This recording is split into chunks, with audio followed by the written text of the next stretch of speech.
very much, Vic. Thank you very much. What a pleasure to be here and to see some old mates, some of the old guard from the early 90s of the honours crew and stuff. So it's really cool and nice to see some other old faces and new ones. Yeah, it's a real pleasure to be here.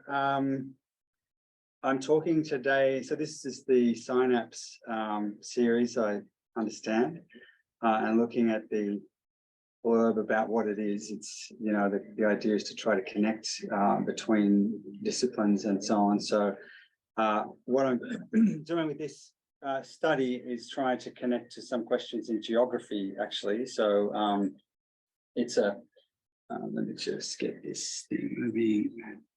Yeah.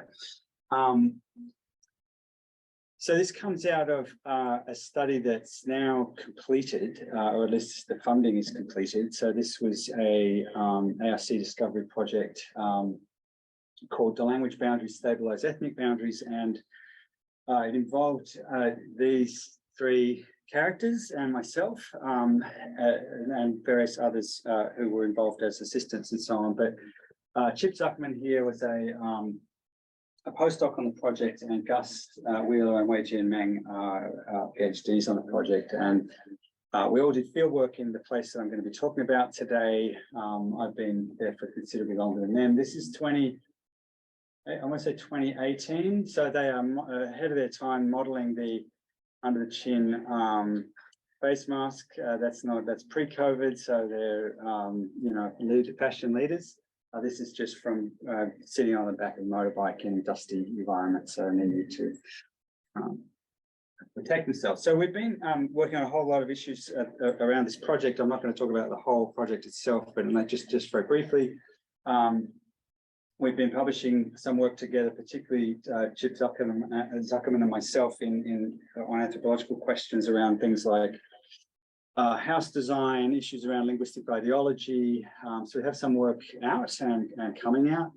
I'm incredibly proud to say that the two students you just saw have now had their theses finished and accepted, and with glowing reviews. And so two really wonderful comprehensive grammatical descriptions now about to hit the world.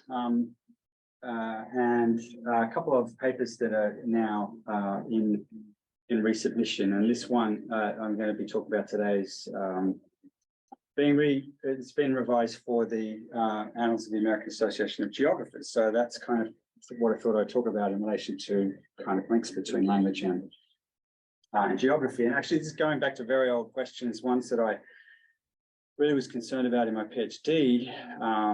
And also in the Natural Causes of Language book that you mentioned.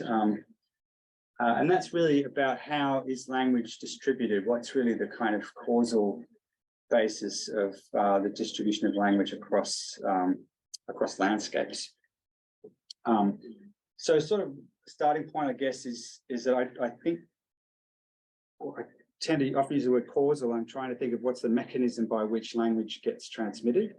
And oftentimes, you know, we're obviously thinking about generational transmission, but when you look at language contact questions, it's about transmission across the landscape and between languages, and you know, so horizontal as well as vertical. And one of the things that I've been really focusing on in my mind is the idea of social encounters as being really the kind of causal crux of transmission. So you could never get any transmission, whether it was horizontal or vertical, without social encounters. And so social encounter is where you not only have language being used, but you have language being transmitted. So I like to quote Daniel Dennett from his work on sort of memes and how they work. So he points out here that a wagon with spoked wheels carries not only grain or freight from place to place, it carries the brilliant idea of a wagon with spoked wheels from mind to mind. So you've got this kind of practical device but also when it moves, it advertises itself and it transmits itself. You know, from the kind of meme point of view, it is self-replicating in some sense, and so people are using it for their own purposes, but they're also serving, in some sense, the purposes of the survival of the technology in this sense. And language, to my mind, is no exception. You know, you have these men crossing paths, one going upstream, two going downstream, very typical kind of encounter in this part of the world that I'll say more about in a moment. And so an encounter using the resources of language, paraphrasing Dennett here, not only achieves practical and social functions, they're updating each other, passing information, incrementing their social relations, but it also carries the brilliant resources from mind to mind. So you're updating. You know, people are getting just a little increment of more data about what the languages are like, how they work, what constructions are being used, and so forth. And so what I'm going to be saying today is that I see these encounters, like the one you're looking at here, as tentacle tips, basically, of enormous networks of distribution and transmission. So these are the terminal kind of points of many overlapping kinds of networks, and that's what I want to discuss today. So the driving question here is, what shapes the distribution of encounters like the one that you just saw, or any other encounter using language? What causes them to be distributed? So here's the area that I'm interested in, mainland Southeast Asia. And we'll be zooming in on the spot that we're interested in just a second. But you can see here that you've got this sort of long downhill run from the eastern part of the Himalayas all the way down to the Gulf of Thailand and this area here. And some of you may be familiar with the term zomia as a kind of catch-all term for this mountainous area that runs all the way up. And sort of regarded as kind of the upland, sort of, that's where you get the ethno-linguistic diversity of these countries like Vietnam, Cambodia, Laos, Thailand, Myanmar. And this study we're talking about here is really within a fairly central area of Zomia, right here on the border between Laos and Vietnam. So that border between Laos and Vietnam is the top of the range. It's the ridge of this what's sometimes called the Annamite Cordillera running down there. And our field site is in this box. So the capital city of Laos, Vientiane, is around here, and that's about 300 kilometers to east of that spot. So the place that we've been working in is it's a highly biodiverse area. It's a biodiversity conservation area, and it's kind of ranked as one of the most diverse places. It has cats, tigers, and various other kinds of endangered species living in this area. It's got diverse humans, so quite a lot of languages are spoken in the area, and I'll say more about that. It is a very rapidly developing place as well, so that's going to be part of the focus, and I'll unpack what the rapid development looks like. I hope everyone can hear me all right. I don't know about the Zoom folks, but just, shout out if you want to stop me, ask any questions. I'm very happy to do that. Good. So let me now kind of try to zoom in and give you a sense of what this place is and what it looks like. So firstly, just Google Maps will show you, if you go to this area now, so that's, where are we? We're pretty much looking at this box here, or a little bit of a smaller zoom in of this box. But what you've got on the left here, this is pretty low-lying land. It's probably something like 250 meters above sea level, so it's pretty, the Mekong River is just down here. And then you have this escarpment that runs up a couple hundred meters, and that here is a very big lake. So it's a reservoir that's about 40 kilometers long, and that is a hydropower dam reservoir. So this is a brand new project. And so that was I'll show you what it used to look like in a sec. Then you're going up another sort of sharp rise here, and then into this kind of upland bowl of pretty gentle valleys, but they're nestled within a fairly high kind of area. So it's something like 700-800 meters above sea level. They're not particularly high, globally, but high in this area. So we're just nearly the border with Vietnam's just up around here, and this area is the area that we're interested in. You've got several tributaries of this dam system with a somewhat diverse group of people. So to sort of strip out that, just to give you more of a simplified representation. So this is a kind of upstream downstream axis. Here's the reservoir here. It's a slightly, I can't remember the technical term for this type of dam, but you put a dam in here, and rather than having the hydropower generation at the dam, you have it off the side of the reservoir. So there's a nice high escarpment, as I mentioned there. So you've got the elevation there to that's where they produce the electricity. It's a massive dam, so it's like $1.3 billion investment. And if you go to Bangkok and you visit Siam Paragon Mall, which is in the center of the city, some of you might know it. It uses more power per year than several entire provinces of Thailand, and it is powered by this dam. So here you see, so I mean, this obviously, that's why the government has done this. They're getting a lot of cash coming in, and this is a project by the Lao government, the French electricity company, the Thai electricity company, and the World Bank. So it's a big international project. And these folks here are upstream at the spot that I told you, and we're interested in these groups. I think you know that line there is part of the screen, so we have to ignore that vertical line. But so this is the upstream downstream axis. And these three kind of areas are the sort of roughly the language areas that we've been working on. So Gus Wheeler working on the language called Bru, spoken in this orange area. Wei Jian Meng working on the language Sak in this blue area, and I've been working on a language called Cree in that green area. And so there's a lot of multilingualism in the area, which I'll talk about in a second. Also, Lao and Vietnamese are widely used in this area, so there's a lot of traffic. Depending on the kind of time and the conditions, people have had much easier access to markets in Vietnam. And there's a lot of Vietnamese traveller, traders, hikers, trappers, hunters who come through this area.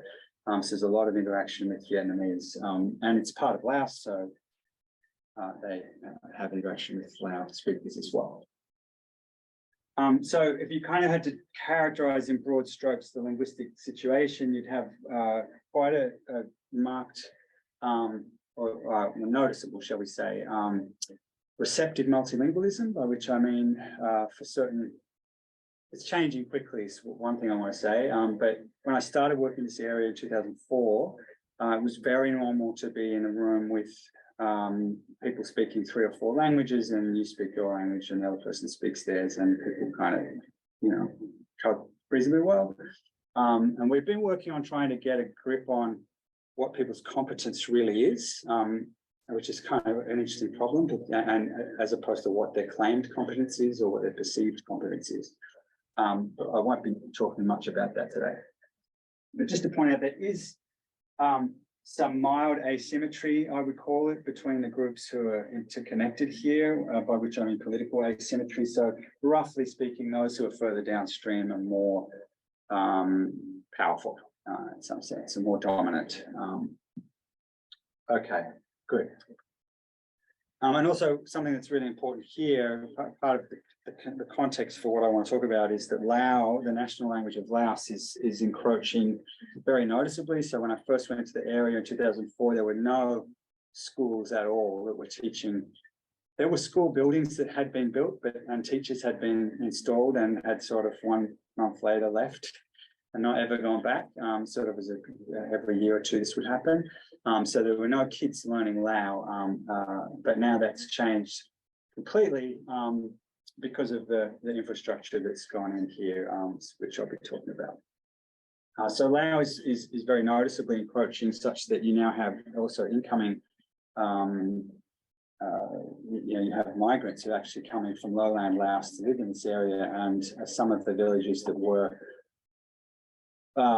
speaking Bru, for example. So there was a Bru village here. So this one here was a Bru village when I first started working here. Now it's Laos speaking. So kids just don't speak Bru. It's only the old. So it's like 20-year period. Okay. So yeah, a little plug for this book, which kind of covers some of the, I'm not going to be talking much about the technicalities of these languages, but happy to if you want, but just to point out that the 4 languages that we're interested in here, Bru, Cree, Sak, and Lao, are all pretty, I mean, they're all mainland Southeast Asian languages. They're all very much in the core of what these languages look like. But there's some differences that are pretty clear. So 2 of them are Austroasiatic, 2 of them are Thai-Kadai, so different families. And, you know, they all have many general kind of mainland Southeast Asian features, but other differences. So there's some differences in the degree to which they're using morphology productively.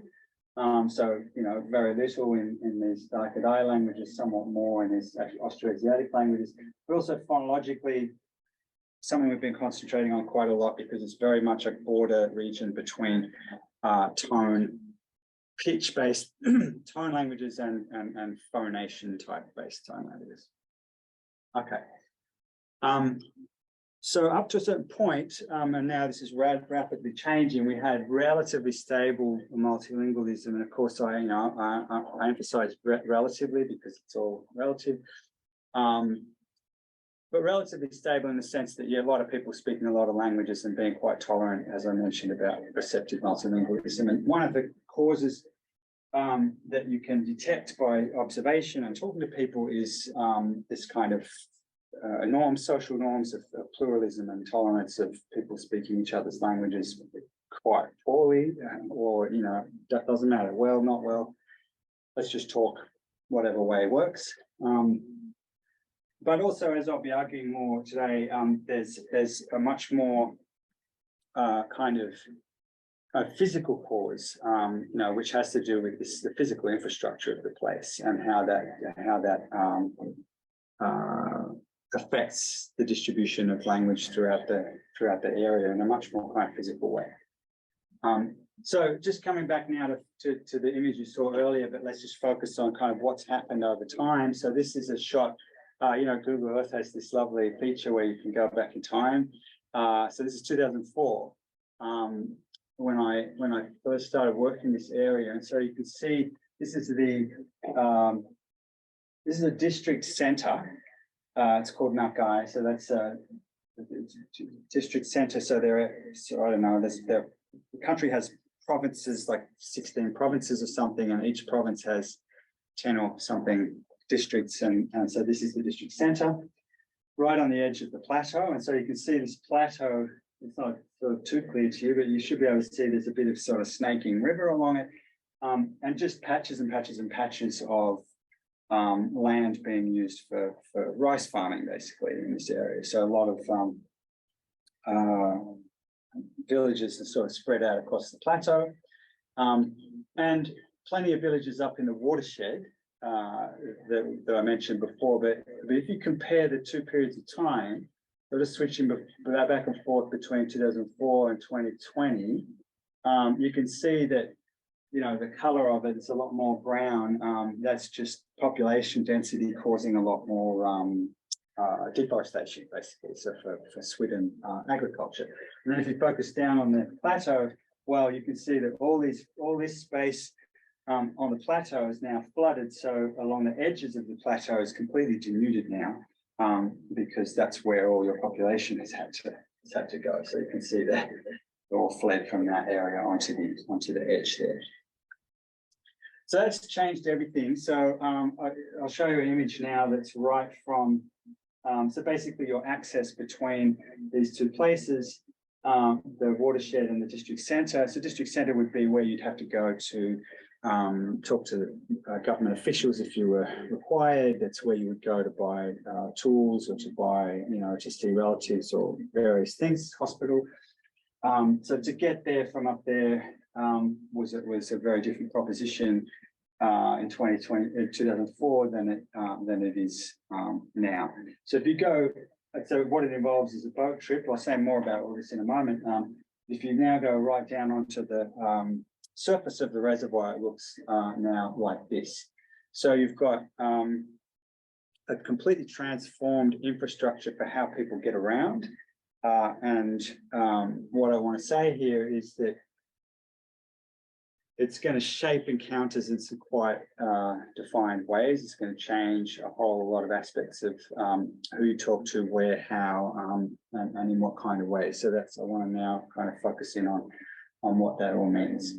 But where it used to be, you'd be just walking along trails, which would be quite meandering, and there'd be all sorts of different options. So then now you've got this highly state regimented passageways, like this one here, where you're on your boat and you've got to, you can't just kind of sneak past.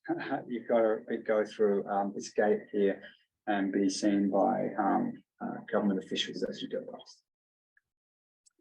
So we're going to kind of focus in on what development looks like and what kind of infrastructure change looks like from I guess different sides of the equation. And to do that, I'm going to draw on some other analysis from a different part of the world. Everything all right so far? Yeah. Okay.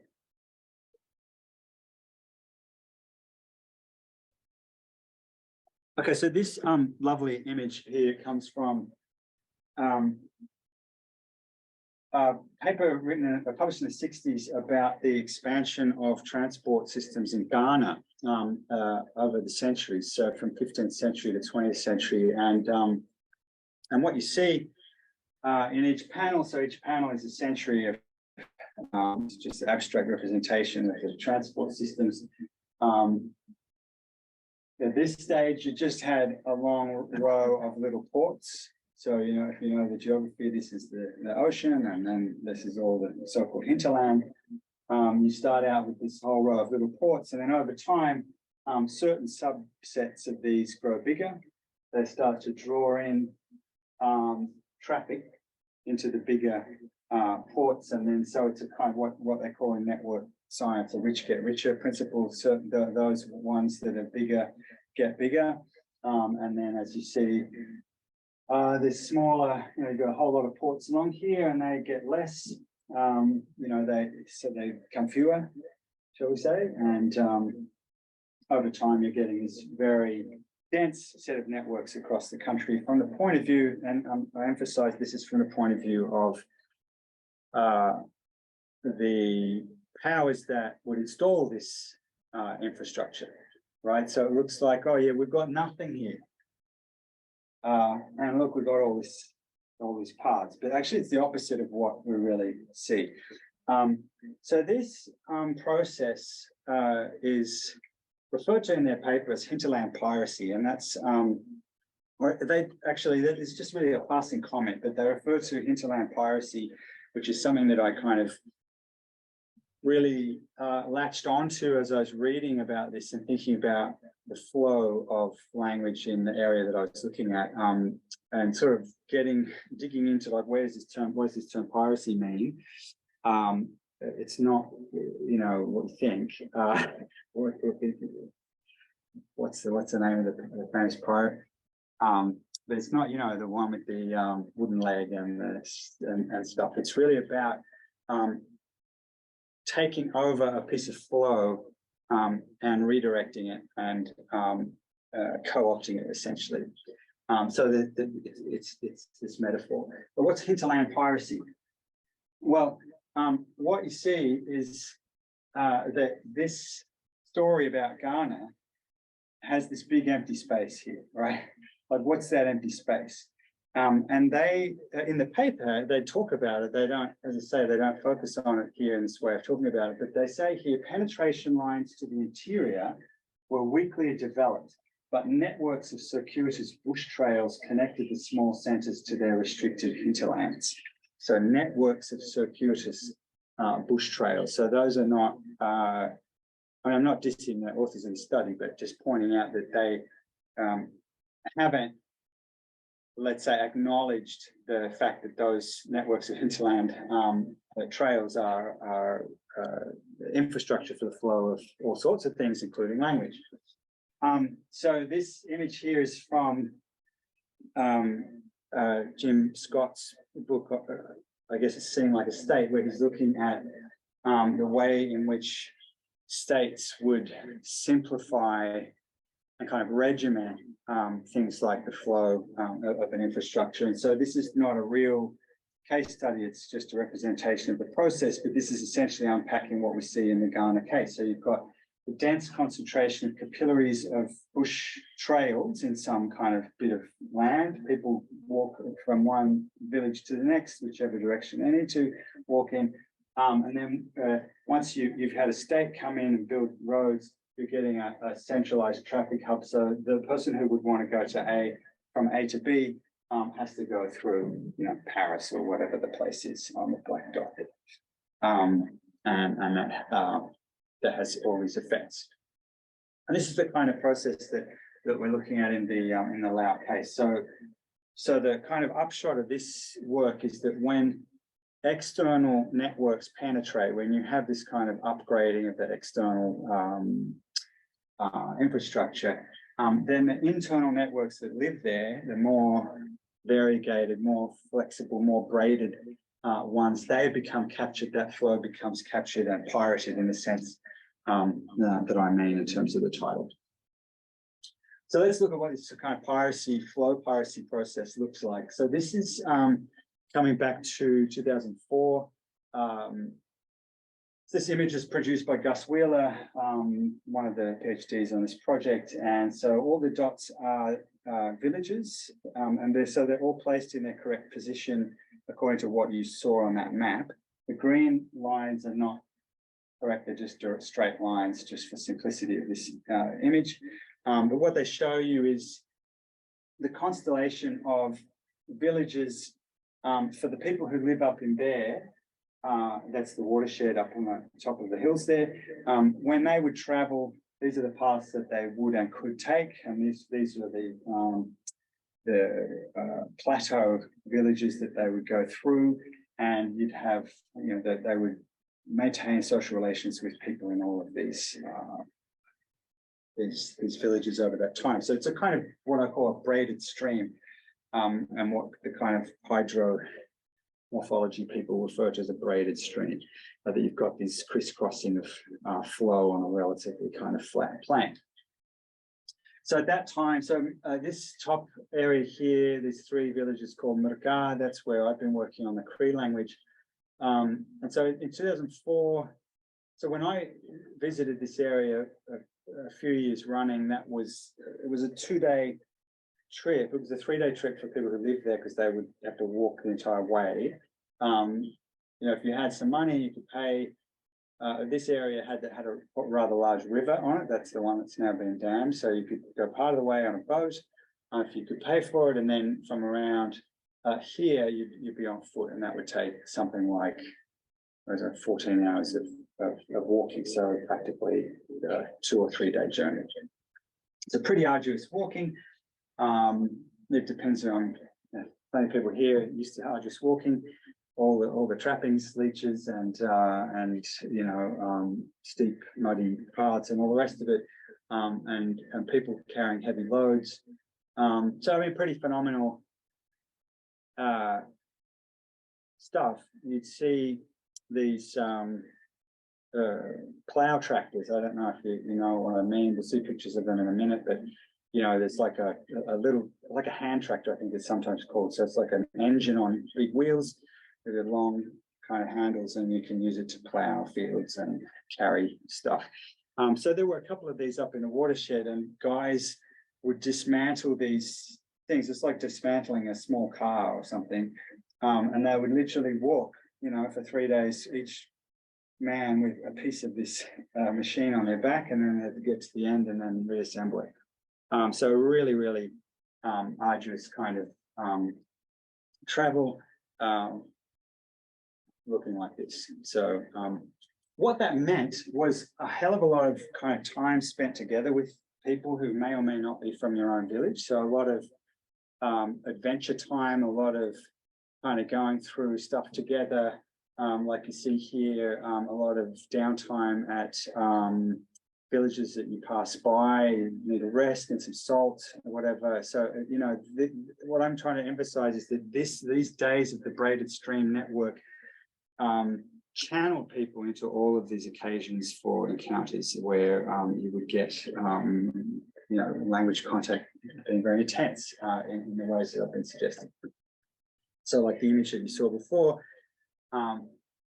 this would be a typical scene you'd see on a walking trip, people coming the other direction, always quick stop, a little bit of updating, like whether it was just something like, what, you're from my village, what happened last night, or, you know, you're from this other village, I haven't seen you for a few months, who's had a kid, or whatever, you know, it's just any relevant bit of kind of news gets transferred. But as I've been saying, it's not only the news, but it's the wagon that carries the news that's getting transferred and advertised as well. So this is a scene, also quite typical. It's just a rest stop. These two guys are Brule speakers. This guy is a Cree speaker. They're on a hike with a bunch of gear, and they're just stopping at this fella's house and having a smoke and having some tea and doing the whole receptive multilingualism thing. So, you know, just these days we don't have this, which I'll unpack in a second. But sticking first with the braided stream kind of infrastructure, what that facilitates and what it kind of creates is it fosters this situation in which weak tie. So, you know, in the sociolinguistics of social networks, there's this emphasis on the power of weak ties, and how, you know, well, in this case, you're getting groups of villages being fairly close to each other, kind of within an hour's walk. So you're getting these fairly intensive kind of little ecosystems of dense kind of social interaction. And then those individuals who live in those villages who travel back and forth a little bit more often for various reasons, because they're merchants, because they're more gregarious, because they're village leaders, whatever reason, they serve then to keep those bridging ties going, and they do that through the time they put into maintaining those relations. So when do I find time for that? Well, I actually don't have a choice, because I got to walk, I got to rest, I got to talk, I got to rest, so you get all of this investment in the social relations that's kind of happening during that period. Okay, so that's the braided stream kind of system, and now what we've got is a captured stream system, or the pirated stream system, that is characteristic of well, 2020 in this case, or, you know, 2023 as we speak. None of this has changed. So what you see here is that the crisscrossing down here, the sort of multiple potential routes that you could take down here, that's all gone. You only have this one. So that's the Nakai district now. And this is the river crossing. So the only way you can get across is by boat. There's no more option to take land transport to, you know, no one's going to like swim or anything like that. There's just no other way to go. This has all of these kind of knock-on effects, which we're now going to talk about. So one of those is, what does it mean to get from, say, this area upstream Makar to the district centre for whatever the same reasons I mentioned before, some liaison with the government, visit the hospital, buy tools or something like that. Well, now, instead of taking 3 days on foot, it takes about 5 hours by a combination of motorbike and boat. So now this is sort of how it looks. You're on a motorbike, you're probably a young guy. That's kind of really genderized the kind of flow in a large way. I mean, women still move around a lot, but they're less likely to than they were before, because you don't have sort of equalizing nature of the walking is gone away. So walking is still done much more locally. But so, yeah, you've got guys zooming around the watershed now and taking trips in 1 or 2 hours that we've taken them, you know, the day. This kind of infrastructure you would never have seen before.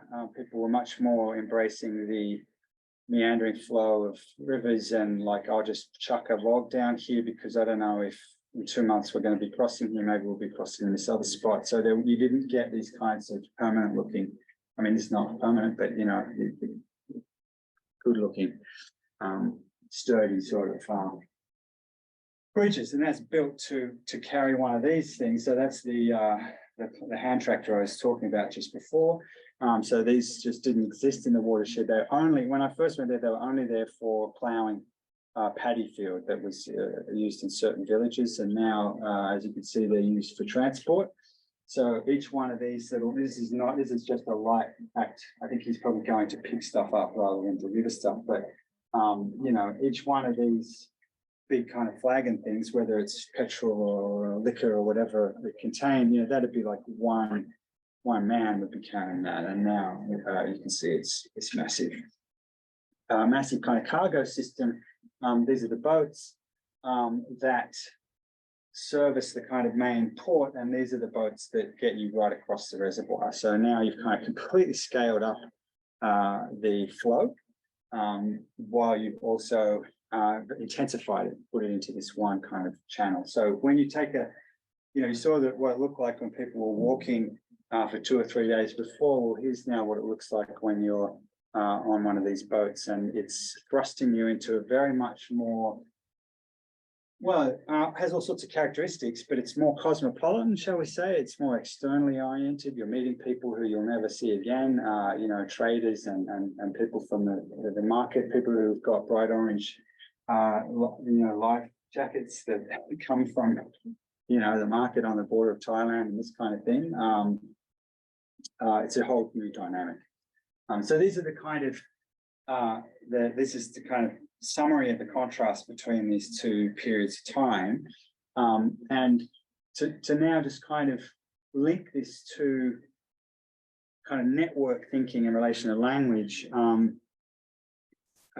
Yeah, so one thing I've been interested in for a long time is the thinking in network terms about language contact and you know, sociolinguistic questions and so on. And so the idea of stream piracy is something you do to a network, right? So you've got to flow through this network, and what you're doing is breaking down the number of lines of flow and making them higher flow, essentially. So the process of stream piracy is the joining of these sort of lines of flow, but the effect of it is what network scientists call percolation. So it doesn't, I'm not sure the relation it has to making coffee, but in you know, there's this whole line of work on percolation, which is it's a really simple idea. So the term started out in this kind of work on critical transitions. So you look at something like a forest fire. So this is like just a computational model of how do we think about trees in a forest. So this represents a 100 by 100 grid of trees in a forest. So each circle is a tree, each black circle is a burning tree. And so, you know, it will be gone. So it'll become a non-circle, but it will also make the tree next to it burn. So people are interested in looking at the dynamics of this kind of thing and seeing how, you know, under what conditions does the whole place get burnt down, and under what conditions does it burn out and stop the flow, right? So that's the reason to look at this. And the concept is that, you know, there are certain kinds of pattern that lead to critical effects, by which I mean you get a complete change of the pattern. So from burning to normal burning, for example. So this recognized that removing nodes from a network, or removing links from a network, or changing the structure, you know, can have these consequences that are sometimes critical reorganization type of consequences. So this is another little sort of toy explanation or presentation of what percolation is in this sense. So this is just from a kind of textbook on network science. And it says, imagine this little network. It's a bunch of people in a social network, and these are the connections they have, or whatever it is, a bunch of villages, that whatever you want to think it is. But you imagine an outbreak of an infectious disease, which, if you were allowed to remove 2 nodes, which would you remove in order to try to slow down the outbreak? Or if you're allowed to remove 3, which would you remove? So there's you can use your intuitions. There's a whole kind of science of this. But the key idea is that when you denude a network, when you pull out a node, this is the idea of percolation. And that's what we see in these 2 kind of periods of time in the Nam Theun watershed that we've been talking about today. Okay. So this is a kind of summary. This image summarizes then how we've seen infrastructure change impacting the flow of language in this area simply through this is not about ideology. This is not about kind of social interaction. I'll say more about it in a moment, but we're talking about infrastructure networks that then have all of these kind of knock-on effects on the distribution of opportunities to have an encounter with someone. Of course, then it's bound up with all these other kind of social questions, which we can discuss. So kind of just to summarize the points then, here's the old braided stream mobility infrastructure. You've got relatively low flow along each of these edges of the network. You've got relatively slow travel over relatively shorter distances. You've got more downtime away from your home village. So if you're traveling, it's more likely you're going to be spending time hanging out with people from outside your local area. And the encounters that you have, or the interceptions, and that's another way of thinking about this, the interceptions, sort of semiotic interceptions of you as you're traveling, is there an opportunity for someone to intercept your path and talk with you and change, what you know and that kind of thing. There are going to be more of those opportunities, and they're going to be more internal to this sort of more thick network that you're a part of. And all of these things are kind of the opposite in the new system. You've got the higher flow, simpler pirated path network. You've got faster travel, less downtime, and your fewer opportunities for social interaction that are internal to your to the watershed itself. Right. Okay. So what that means, I mentioned this kind of nested structure of kind of social groups and internal social networks, and the bridging ties across them, and those just get lower functional load really in the social kind of ecology of its place. So people's people who would have maintained links between these smaller kind of social networks no longer serve that function. They go and serve other kinds of functions, or just kind of change their life in some way, or their status changes. There are winners and losers in all of these kinds of change situations. So yeah, in terms of winners and losers, you can look at a couple of case studies that we've been kind of writing about, kind of highlight how things have become different for certain villages before and after.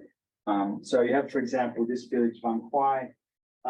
If you look here, that's the same village back in the 20 years ago.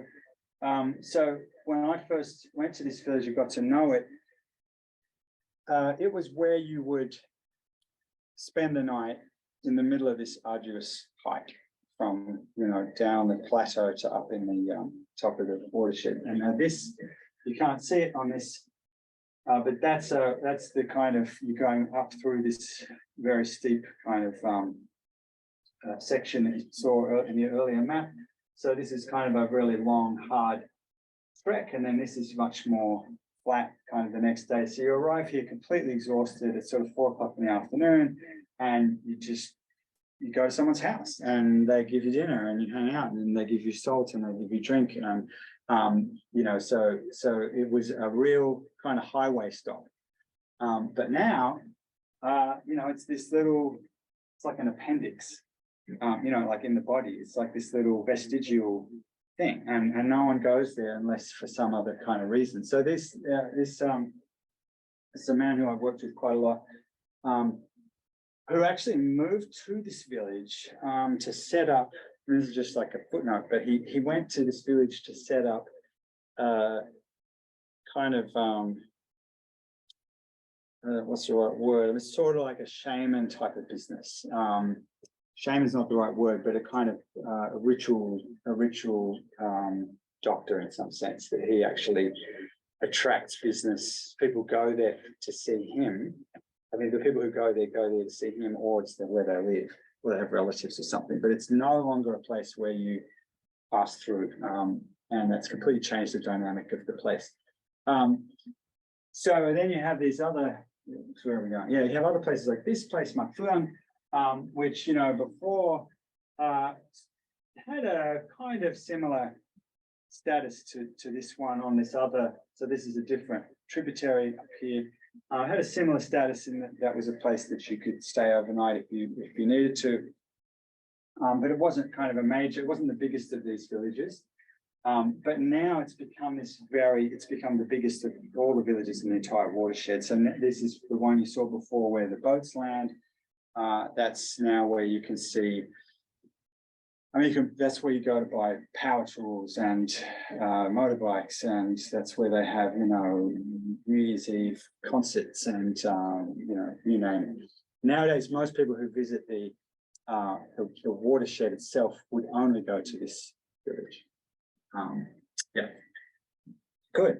All right, so let's try to kind of wrap up here. We started out talking about how when outside networks penetrate a place that was kind of this thicket of paths, the local mobility, the local patterns of flow, in this case, we're just talking about the flow of humans for practical purposes, that gets captured. And so it has all of these corollary effects on the flow of language, which uses humans as a vector, and that all gets changed.